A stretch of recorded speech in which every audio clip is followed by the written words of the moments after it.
this would have been the argument. आज से 10 साल पहले ये बहस हो सकती थी कि लोग कहते पानी तो पानी है, एक पानी दूसरे पानी से अलग कैसे हो सकता है।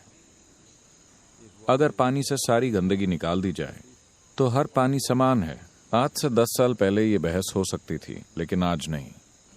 आधुनिक विज्ञान स्पष्ट शब्दों में कह रहा है कि जल किसके संपर्क में रहा है उसके आधार पर यह अलग तरह से पेश आता है।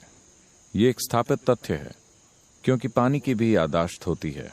अब जहां तक गंगा जल की बात है, इसकी विशेषता यह है कि यह कुछ खास इलाकों से होकर बहता है, कुछ खास हिस्सों से होकर बहता है, जिनका प्रभाव इस जल पर पड़ता है। और ये 1 या 2 पीढ़ियों की बात नहीं है। सैकड़ों पीढ़ियों से लोग उन इलाकों में आध्यात्मिक साधना करते रहे हैं। वो इस जल के संपर्क में रहे हैं। उनकी साधना का फल उस जल में मौजूद है। सुंदरलाल बहुगुणा लोगों के सामने इसे साबित करते रहे और अपनी जान भी दे दी। बदकिस्मती से कोई खास नतीजा नहीं निकला। लेकिन गंगा नदी के किनारे रहने से ही उनकी अपनी सेहत में बहुत बड़ा बदलाव आया। अब क्या ये केवल भावना है? नहीं। लेकिन साथ ही क्या गंगा में आज भी वही पानी है जो पहले हुआ करता था? नहीं, क्योंकि आज जो पानी आप पी रहे हैं उसे 2-3 जगहों पर बांधों से रोका जाता है, और एक जगह पर तो बांध में बहुत देर तक रोका जाता है और फिर छोड़ा जाता है। बदकिस्मती से अब इसमें वो बात नहीं रही।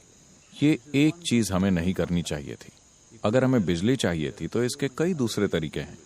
ये एक चीज हमें नहीं करनी चाहिए थी, क्योंकि गंगा में एक विशेष गुण हुआ करता था। अब हमने हिमालय में गंगा के ऊपर एक बांध बना दिया है जिसकी कोई जरूरत नहीं थी, बस थोड़ी सी बिजली बनाने के लिए। वैसे भी हिमालय से जो गाद या तलछट आता है, उसकी वजह से कुछ ही समय में ये सारे बांध भर जाएंगे। आने वाले 20-25 सालों के अंदर ये बांध किसी काम के नहीं रहेंगे। गाद को निकालने के लिए बड़े पैमाने पर तल की खुदाई करनी होगी, और आप इस गाद को कहाँ डालेंगे? हम किसी भी बांध से ठीक से साफ नहीं कर पाए हैं। महानदी के ऊपर बना हीरा कुंड बांध वगैरह सारे भरे पड़े हैं।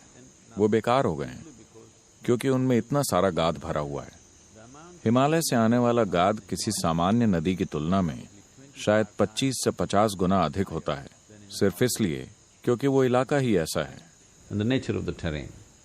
तो मुझे लगता है कि ये शर्म की बात है कि बिजली के लिए हमने गंगा पर बांध बना दिया। हम कई दूसरे तरीकों से भी बिजली पैदा कर सकते थे। ठीक है, लोगों को बिजली की जरूरत होती है तो मैदानों में हमने किया है, पर वो एक नदी जो इस देश की चेतना है, हम उसे तो अकेला छोड़ सकते थे। आज गंगा नदी में आने वाला ज्यादातर पानी सुरंगों से होकर गुजरता है। ये टरबाइनों से होकर बाहर आ रहा है। इसीलिए मैं दावे के साथ नहीं कह सकता कि इसमें वैसे ही गुण हैं, लेकिन फिर भी चाहे आप यकीन करें या न करें, अगर आप पानी को छूते हैं तो आप देखेंगे कि ये बहुत अलग है। क्योंकि मैंने हिमालय में लगातार 27 सालों तक ट्रैकिंग की है। हर साल मैं वापस जाता था। मैंने देखा कि बस 1 गिलास पानी पीने के बाद मुझे कुछ खाने की जरूरत नहीं होती थी, और मैं सारा दिन चलता रहता था। बस 1 गिलास पानी, आप भर पेट पानी पीजिए और यह आपको ऊर्जा देता रहता है। ऐसा और कहीं नहीं होगा। अगर आप ऊपरी इलाकों में जाएं, अगर आप गोमुख और उन इलाकों की ओर जाएं